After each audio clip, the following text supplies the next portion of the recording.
আমরা যারা অনপেসিভিয়ান আছি আমাদের কিন্তু এই মুহূর্তের জন্য আমাদের স্বপ্নটা কিন্তু সবার এক, very important of the part.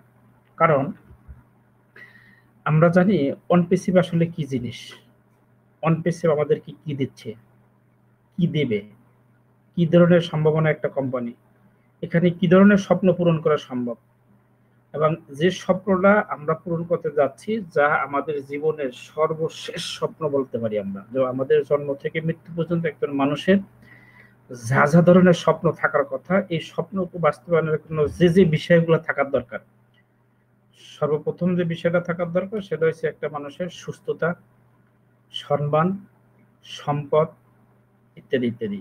তাহলে আমাদেরকে অনপেসিভ কিন্তু এই জায়গাগুলো নিয়ে বুঝবে।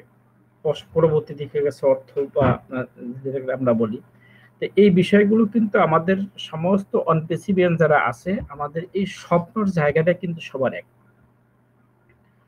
দেন আমরা যদি ডিফার ওয়েতে যদি অন্য সেক্টরগুলোকে যদি দেখি, আপনি যদি স্বপ্ন সম্পর্কে যদি তাদেরকে ইন্ডিভিজুয়ালি প্রত্যেক ব্যক্তিকে যদি আইডেন্টিফাই করা হয়, দেখবেন যে এই কর্মসংস্থানের বাহিরে দেখবেন প্রত্যেক ব্যক্তি তার স্বপ্নের জায়গাটা কিন্তু ভিন্ন ভিন্ন।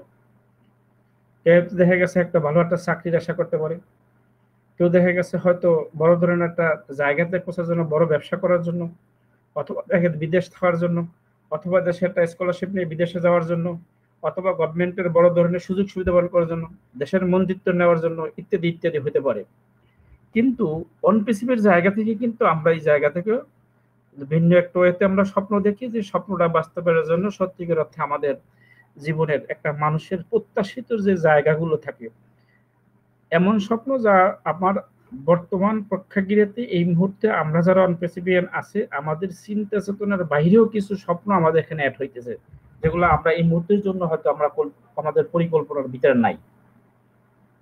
কারণ একটাই, সেটা হচ্ছে এই অনপেসিভ সারা বিশ্বকে জয় করে যখন করবে, সে এই সারা ওয়ার্ল্ডে যখন অনপেসিভ নিয়ে কর্মকাণ্ড শুরু হবে, তখন সেই জায়গা থেকে যখন আপনার যখন পরিস্থিতিটা আসবে, তখন আমাদের এই যে সম্মানিত জায়গাতে যায়, এই জায়গাটাকে কিন্তু কখনো আর টাকার বিনিময়ে হবে না। টাকা দিয়ে কখনো এই সম্মানের জায়গা আমরা কিনতে পারবো না। পাশাপাশি দেখা যায় যে আমাদের অফুরন্ত সময় থাকবে, টাইম ফ্রিডম থাকবে। এই টাইম ফ্রিডমটা কিন্তু পৃথিবীর সব পেতে অনেক সম্পদশালী ব্যক্তি আছে কিন্তু তার কোনো সময় নেই। আবার দেখা গেছে অনেকের টাকা আছে কিন্তু তার সময় নেই, আবার অনেকের সময় আছে কিন্তু তার টাকা নাই। কিন্তু আমরা এই জায়গাটা কি করতেছি কোথায়, যেখান থেকে আমাদের উভয় স্বপ্নকে আমরা বাস্তবায়ন করতেছি।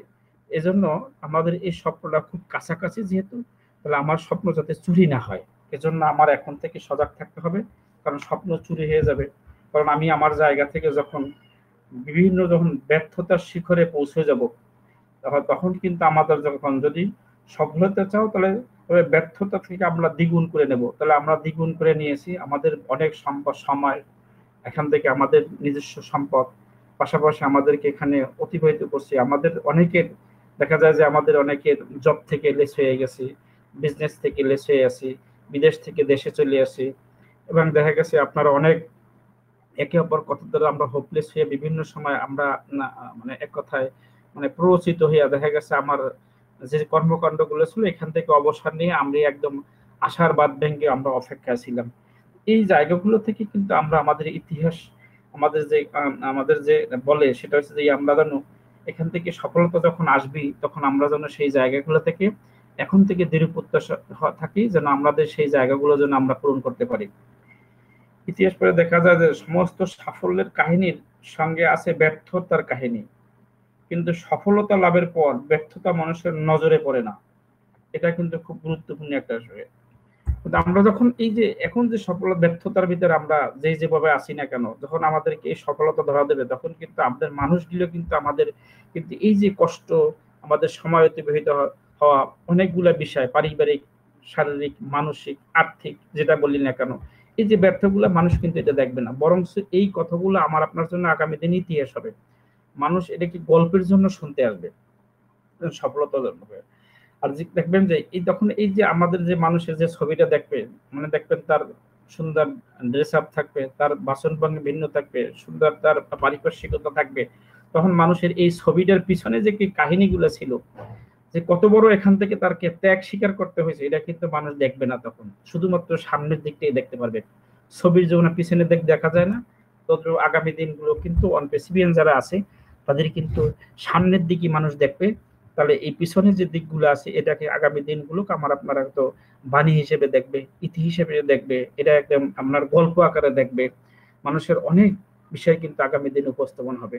পাশাপাশি আমাদের সম্মানিত সিইও এসমুখ স্যার, যিনি অক্লান্ত পরিশ্রম করে এই জায়গার স্বপ্নের যে বলছে আমাদের আপনার জন্য, এই স্বপ্নটাকে যেন আমরা লালন করতেছি, সেই স্বপ্ন যেন আল্লাহ পাক আমাদেরকে কবুল করেন। কারণ আমরা পৃথিবীতে এক সময় ছিলাম না, এখন আছে, আগামীতে থাকবো না। জন্মেছি যখন জন্মের দাগ রেখে যেতে চাই, তাহলে আমরা প্রত্যেক ব্যক্তি, প্রত্যেক মানুষটা যেন মানুষ হিসেবে যেন আমার মনুষ্যত্ব এমন যাতে না হয়, যেন মানুষ আমার দ্বারা যেন ক্ষতিগ্রস্ত না হয়।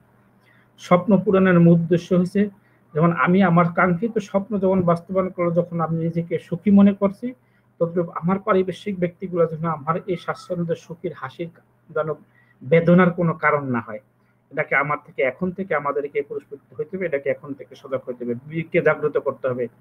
যদি না করি তাহলে আমরা একসময় কিন্তু এই যে এখন যে আমরা যে খুব কাছে যে স্বপ্ন পূরণ হলে যে আমরা খুশি হবো, সেই খুশিকে আমরা ধরে রাখতে পারবো না। আল্লাহ পাক প্রত্যেকের যেন হায়াতকে দারাজ করেন, প্রত্যেকে যেন এই স্বাচ্ছন্দ্যময় জীবনকে যেন হাতছাড়ে দিয়ে আগামী দিনগুলোতে যেন আমরা সবাই হাতে হাত রেখে আগামী দিনগুলো যেন চলতে পারি। কারণ পৃথিবীর এক প্রান্ত থেকে অন্য প্রান্তে আমাদের যে কাঙ্ক্ষিত স্বপ্ন, মানবতার যে বীজ বুনতে হবে, এই বীজটা যেন সত্যিকার অর্থে আমরা সেই সেবক হিসেবে যেন আমরা দুনিয়াতে মানুষকে যেন প্রকাশ করতে পারি, এই আশা ব্যক্ত করে আমি আমার কথা এখানে শেষ করছি। আমার তৌফিক ইল্লা বিল্লাহ। ওভার টু আজকের সম্মানিত সঞ্চালিকা mister Shaily Akhtar ma'am. Thank you sir, আপনি অনেক অনেক মূল্যবান বক্তব্য রেখে গেলেন।